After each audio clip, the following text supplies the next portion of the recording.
Prime minister बना तो मुझे तब भी समझ ना आए कि केसेस सारे मैच्योर हैं, क्यों नहीं पकड़े जा रहे हैं। तो बाद में पता चला किसी का शफकत का हाथ था, वो कभी एक्सीलरेटर दबा देते थे, फिर कभी वापस आ जाता था। अपने न्यूट्रल्स को पैगाम देना चाहता हूँ, अभी भी वक्त है, अपनी पॉलिसीज रिव्यू करें। एस्टेब्लिशमेंट ने मुझे सियासतदानों की करप्शन के बारे में बताया, अभी भी वक्त है, अपनी पॉलिसीज़ पर नजरसानी करें। इमरान खान का तकरीब से खिताब, कहा नवाज शरीफ को वापस लाने की पूरी कोशिश की जा रही है, उनके केस का मेरे साथ मवाजना किया जा रहा है। चेयरमैन PTI ने इल्ज़ाम लगाया कि शहबाज गिल को बरहना करके तशद्दुद का निशाना बनाया गया। शहबाज गिल से एक जुमला निकल गया जो उसको नहीं कहना चाहिए था।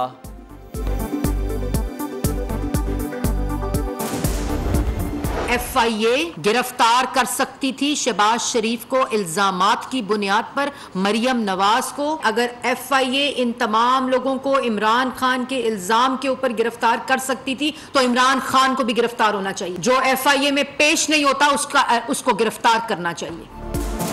इमरान खान के खिलाफ FIA में केसेस हैं तो गिरफ्तार किया जाए, जाली अकाउंट्स वाले पेश ना हुए तो सुन लें। वज़ीर दाखिला राना सनाउल्लाह है। वज़ीर इत्तलात मरियम औरंगज़ेब की धुआंधार प्रेस कॉन्फ्रेंस, कहा न्यूट्रल का राग अलापने वाले 4 साल तक किसी के सहारे पर चलते रहे। इनकी पॉलिसी ये है कि अगर कुर्सी नहीं है तो पूरे मुल्क को आग लगा दो। मुल्क अब बैरूनी एजेंट से आजाद हो चुका। शहबाज गिल की गिरफ्तारी पर बोली ये मुकाफाते अमल है, ताकतवर को कानून के नीचे आना चाहिए। तो शहबाज गिल की गिरफ्तारी पर एतराज क्यों?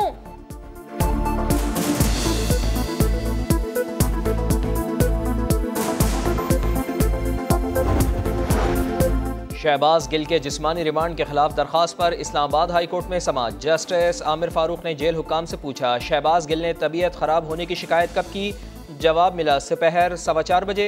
अदालत ने कहा जब रिमांड का फैसला आ गया तो तकलीफ शुरू हो गई। अदालत ने शहबाज गिल की हवालगी में ताखीर की वजाहत गैर तसल्ली बख्श करार दे दी। IG इस्लामाबाद का शहबाज गिल पर तशद्दुद से इनकार। अदालत ने तशद्दुद से मुताल्लिक़ पीर तक रिपोर्ट तलब कर ली।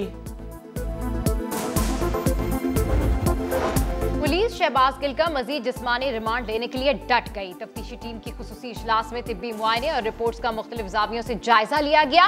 लीगल टीम को रिमांड में तौसी के लिए तैयारी की हिदायत। मेडिकल बोर्ड ने पिम्स अस्पताल में शहबाज गिल का तिब्बी मुआयना किया। रिपोर्ट अदालत में जमा करा दी गई। मेडिकल रिपोर्ट के मुताबिक शहबाज गिल को बचपन से सांस का मसला है, कंधे और गर्दन में दर्द है। ECG की जा चुकी है, कुछ मजीद टेस्ट कराने का मशवरा।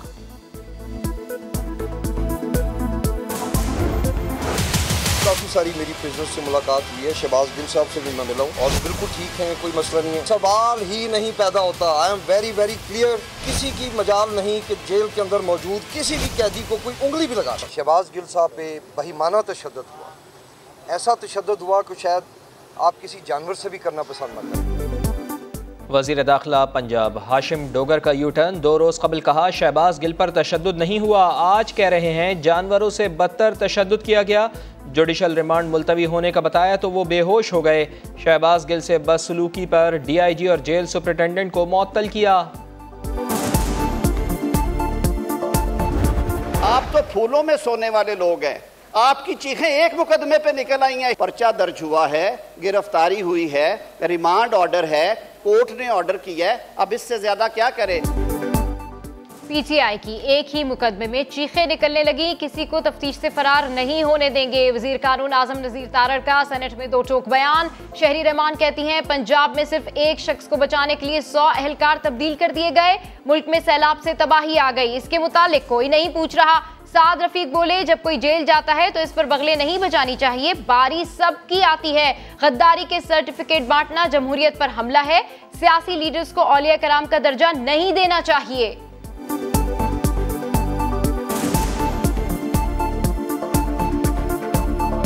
हमारे लीडरान इंसान है, महात्मा नहीं है, उन्हें औलिया अल्लाह का दर्जा ना दें।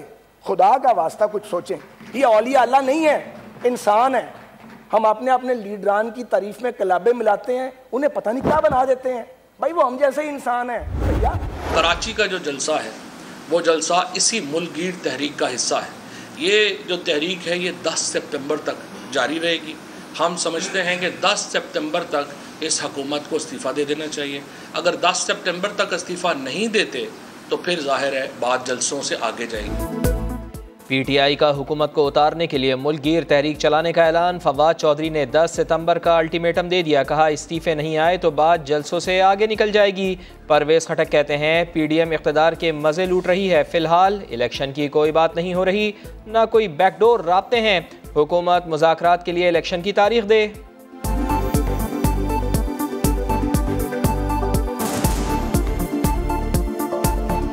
नहीं, अभी तो कोई चीज़ ऐसी नहीं है कि बैकडोर राब्ते हों। वो चूँकि इक़्तिदार में आ गए, उन्होंने अभी मज़े लेने, तो इस वक्त उनकी फ़िक्र नहीं है। जब ये वक्त आएगा फिर मुश्किल में खुद ही पड़ेगा। ममनुआ फंडिंग केस में इलेक्शन कमीशन के फैसले के खिलाफ PTI की अपील पर समाअत। इस्लामाबाद हाई कोर्ट ने इलेक्शन कमीशन को प्री एडमिशन नोटिस जारी कर दिया। PTI वकला ने FIA की जानिब से ओहदेदारों को नोटिस हिरासमेंट की इंतहा करार दे दिया। अनवर मंसूर ने कहा रूल्स में गैर कानूनी फंड सिर्फ जब्त हो सकते हैं। इलेक्शन कमीशन ने इख्तियार से बाहर जो लिखा है इसे मुअत्तल करें। जस्टिस बाबर सत्तार ने कहा आप प्री मैच्योर बातें कर रहे हैं, ये 70 की दिहाई नहीं कि ये पागलपन में कोई किसी जमात को तहलील कर दे। वफाकी हुकूमत जब खुद मुतमईन होगी तब आपको नोटिस करेगी।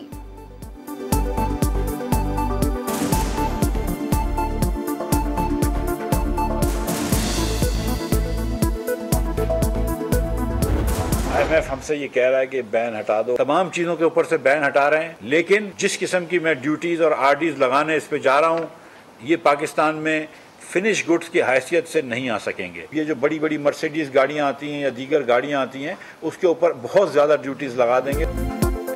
वफाकी हुकूमत ने IMF के मुतालबे पर लग्जरी अशिया की दरामद पर पाबंदी ख़त्म करने का ऐलान कर दिया। ताजरों पर लगाया गया फिक्स टैक्स भी वापस ले लिया। वज़ीर ख़जाना मिफ्ता इस्माइल कहते हैं लग्जरी इंपोर्टेड अशिया पर 3 गुना रेगुलेटरी ड्यूटीज़ लगाएंगे। दरामदाद में 19% कमी की वजह से तिजारती खसारे में 30% कमी हुई है। 3 दोस्त ममालिक से $4 अरब की फंडिंग हासिल हुई है। चीन ने मुश्किल वक्त में हमारा साथ दिया।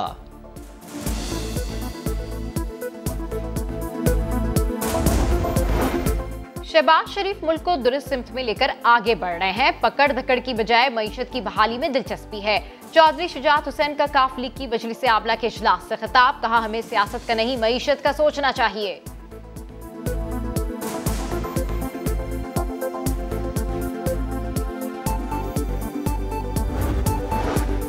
हुकूमत ने CPEC अथॉरिटी ख़त्म करने का उसूली फ़ैसला कर लिया। वजारत मनसूबाबंदी में CPEC सेक्रेटेरिएट को फ़ाल किया जाएगा। वफाकी वज़ीर एहसन इकबाल कहते हैं CPEC अथॉरिटी मनसूबों की राह में रुकावट बन गई थी। ये अथॉरिटी एक शख्स को नवाजने के लिए बनाई गई थी। इसे ख़त्म करने से तरक्याती मनसूबों में तेज़ी आएगी। चीनी हुक्काम भी CPEC अथॉरिटी ख़त्म करने से खुश हैं।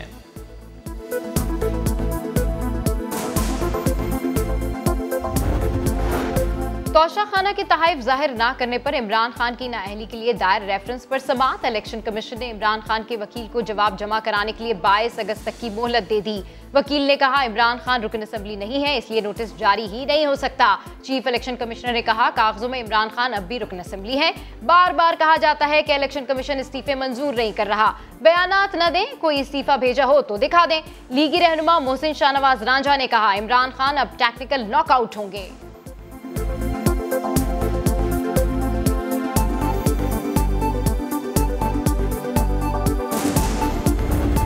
यहाँ पर वजीर आला लगाया गया था, उस बेचारे को झाड़ पड़ती है फोन पे। चीफ मिनिस्टर को ये कितनी ज्यादती है कि आप चपड़ासी जितनी औकात नहीं दे रहे परवेज इलाही को। उसकी सरजनिश की जाती है और सरजनिश करने के बाद उनसे अपने मर्जी के अहकामात लिए जाते हैं।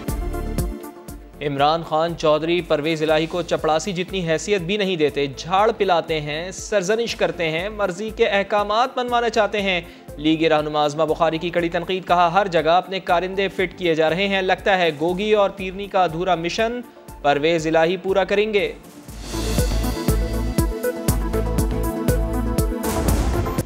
कराची से हैदराबाद जाने वाली फैमिली की गाड़ी बलीर नदी में बह गई। रेस्क्यू टीम्स ने 2 बच्चों की लाशें निकाल ली, दीगर की तलाश जारी। गाड़ी में मियां बीवी और 4 बच्चों समेत 7 अफराद सवार थे। लत, थदो और दीगर नदियों का पानी रिहायशी आबादियों में दाखिल। स्कीम 33 गुलजार हिजरी में हर तरफ पानी ही पानी। महकमा मौसमियात ने मजीद बारिशों की पेशगोई कर दी।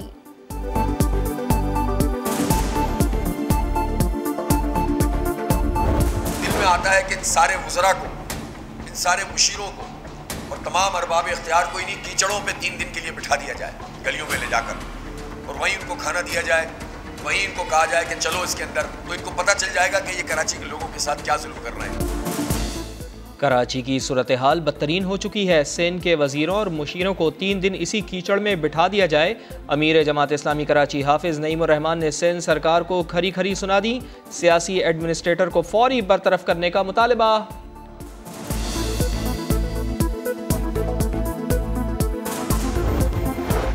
घर बह गए, सड़कें और पुल टूट गए। सिंध में सैलाबी रेलों ने तबाही मचा दी। हैदराबाद, ठट्टा, खैरपुर और टंडोमलायार में नशेबी इलाके ज़ेरे आब आ गए। खैरपुर में छत गिरने से बच्ची जाँ बहा, खातून समेत 3 अफराद जख्मी। पंजाब से आने वाला बड़ा रेला सिंध में दाखिल। पंजाब में भी बारिशों और सैलाब की तबाहकारियां जारी। 6 अफराद जाँ बहाक। डेरा गाजी खान और तौसा में इमरजेंसी नाफिज। बलूचिस्तान में मानसून का चौथा स्पेल। नौशकी में बारिश का पानी घरों में दाखिल। पिकअप गाड़ी सैलाबी रेले में बह गई।